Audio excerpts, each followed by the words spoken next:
evening to everyone. I'm here at St. Jacobus Lutheran Church in Woodside, where I've spent most Sunday mornings for the past 10 years as the pastor of this congregation, school, and community. Things are different now as we continue to live as the people of God during this pandemic. The church is empty this morning, but I wanted to share some reflections. And I wanted to do it now because I know there's a lot of great content available on Sunday mornings. I'll put up a series of links to different websites and churches that are live streaming their services. We have been here before. Not us specifically.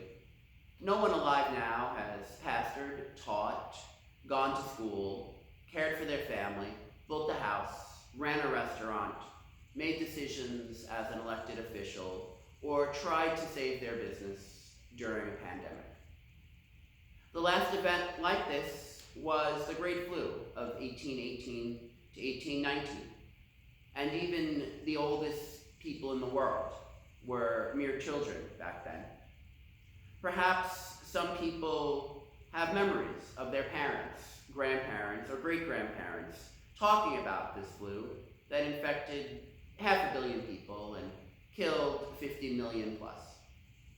A lot of people forgot this could happen in our modern, scientific, technology-filled world.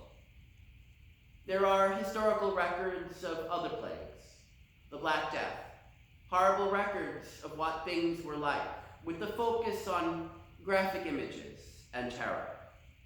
There were, of course, during all of these times, the often unmentioned who cared for others, helped, or stayed out of the way. People who worked sanitation and healthcare, who cared for the sick, who prayed and helped.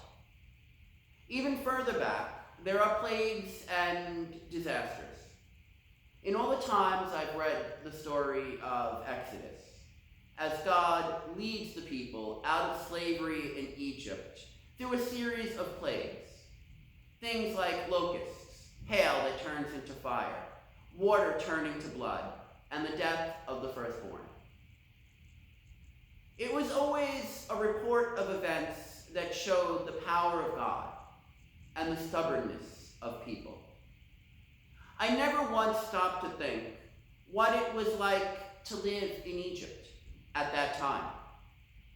To wonder if you would ever have clean water again, or to see your home destroyed and wonder where you would live. To watch your crops, the food of your city and your livelihood destroyed, and wonder what would happen. People were forced to face the wrath of God as the magicians and priests and doctors of this great unstoppable empire looked on powerlessly. In 1527, at the very start of our Lutheran Protestant church, there was an outbreak of plague in Wittenberg, the same illness that killed two-thirds of Europe and many other people around the world 2 centuries before. This city of Wittenberg was Luther's home, and this was the time of the most intense moments of the Protestant Reformation he started. As groups of churches and leaders began to split off from the Roman Catholic Church over disagreements about authority, things were complicated to begin with. Many of the pastors and churches in Wittenberg, they asked Luther for advice. Should they close their churches or meet anyway during the plague? Should they flee or stay behind and face these possible horrible consequences? Luther responds by saying, if you do close or flee, make sure someone else will be there to care for others, to announce the gospel to those who have never heard it or never cared to hear it, to provide the sacraments and pray with those in need, to ensure the sick and the poor, ignored on a good day, were supported. This was no excuse to stop being a Christian. This was no release from God's commands. Most fitting for today is a few lines from the 15 or so page document that Luther writes in response to these questions. The document's called Whether One May Flee from a Deadly Plague. Luther writes, "Very well.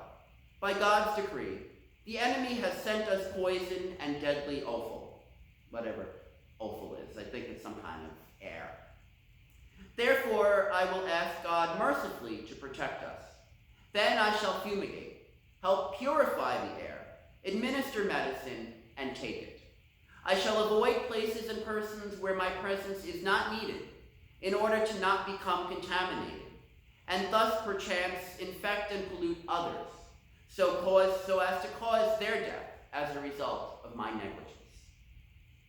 Luther essentially says that he will pray and then follow the best known medical and scientific advice of the time, including doing whatever he can to avoid being infected and therefore spreading the plague. Luther and his wife Catherine end up opening their home as a site to care for those who are sick, praying for them, praying for the dying, comforting the grieving, giving thanks with the few who recovered, sharing the good news of God's promises, separating the sick from the healthy, offering whatever care was known at the time, doing this dangerous work when very few others would. Today, the best advice from healthcare experts isn't that difficult. Their advice is to stay inside, to keep social distance, to protect the most at-risk people, to help neighborhoods, cities, or even entire nations slow down the inevitable spread of this virus. We are essentially being asked to stay home. An impossibility for the homeless, a frightening prospect for workers who are not being paid, or business owners on the verge of bankruptcy, a scary idea for people whose homes are not comfortable or safe. But for everyone else, this should be boring and uncomfortable, but something we can do. We are being asked to change our lives for the safety of others. And some people just don't want to. Perhaps the worst part is we are being asked to admit that all of our research, our tools, our discoveries, technology, wealth, resources, and good vibes cannot make this go away. We have come up against something that we have been sold time and time again does not exist, a part of ancient history from a less knowledgeable and scientific world, something greater than us.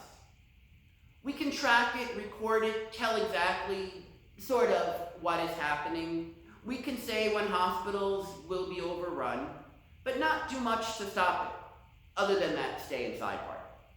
We boldly or reluctantly have to say, God's will be done. The one unique part of this virus is that at no other time in history could people follow a pandemic, second by second, 24/7, with thousands of news sources and authorities fighting for your attention, with this great range of perspectives competing for space on your screen. All the stuff that we have taken for granted, the stability in our lives, is shaken. The rocks on which we built our lives are cracking a little bit. That's why the church is built on Jesus.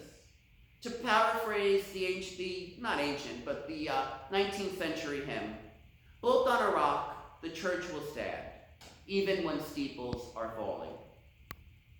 This song was sung and shared often last year when the steeples of Notre Dame were literally falling in the fire that devastated that landmark, that church community, and the people of France. Today we can say, built on a rock, the church will stand, even with social distances. Built on a rock, the church will stand, even if we lose ministries, schools, and 2020 holy days. A lot of our actions and comments can make people more anxious, more scared. Empty shelves can be a frightening sight for many of us who are not used to them. Temporary delays or outages can be a cause for mass hysteria. We do not see spots that will be refilled. We see the end of the world.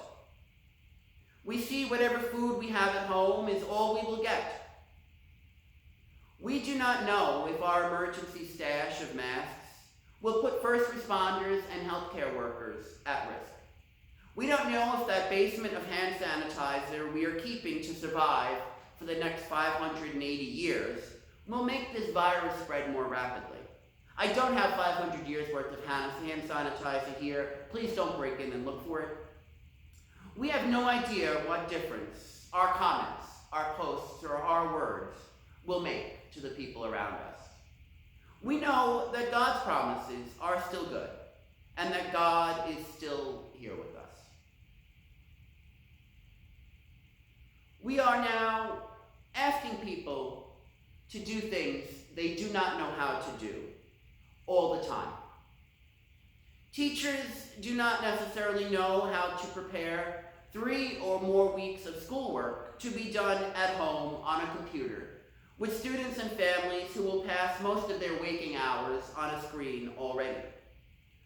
Many of us struggle to figure out how you actually work from home or engage in something meaningful while you have time off. How do you invest or trade with markets in chaos? How do you counter this 24/7 anxiety? How do you prepare for worship with no people?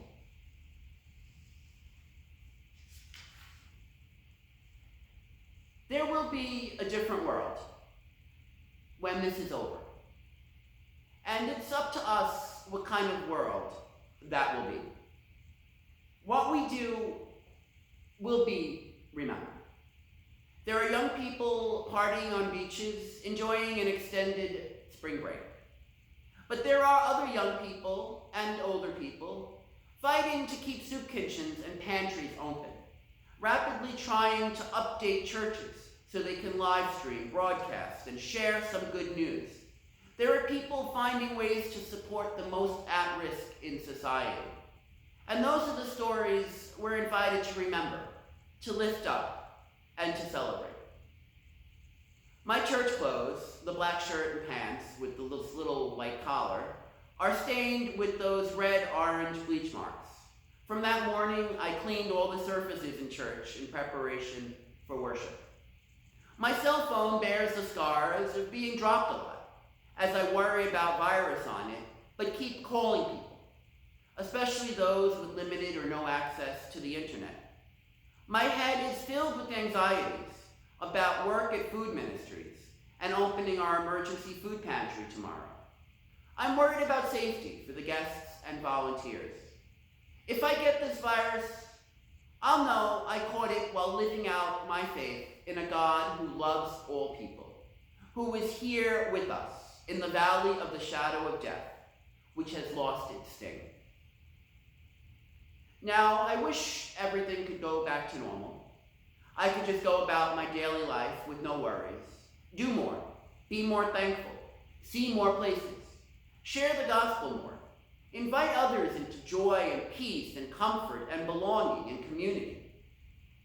Before this, I had planned a 4 or 5 week series on invitation, on us getting together to learn how to invite people to church, to community, to fellowship, to the peace and joy that comes from knowing you are loved by God.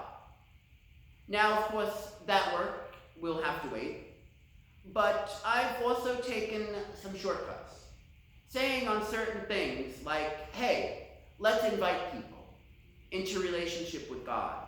Let's invite people into community. Let's share and care and offer a word of hope to our neighbors. What I haven't done is said or showed people how exactly do you do that? How do you equip yourselves and others to do that work? Over the next few days, I'm going to put up a series of videos on how exactly we can do those things. How do we pray in this time and place? How do we call people and check in on them? How do we counter false teachings? I will not stand by and let the church response to this pandemic be a guy selling fake cures for $125. How do we read the Bible faithfully, looking at where this text comes from and how to understand it? How do we live out our faith from our couches, from our homes? Finally, I share the ending words of Paul's letter to the Hebrews. Now may the peace of God, who brought back from the dead our Lord Jesus Christ, the great shepherd of the sheep, by the blood of the eternal covenant, make you complete in everything good, so that you may do God's will, working among us that which is pleasing in his sight, through Jesus Christ, to whom be the glory forever and ever. Amen. Stay home and stay safe.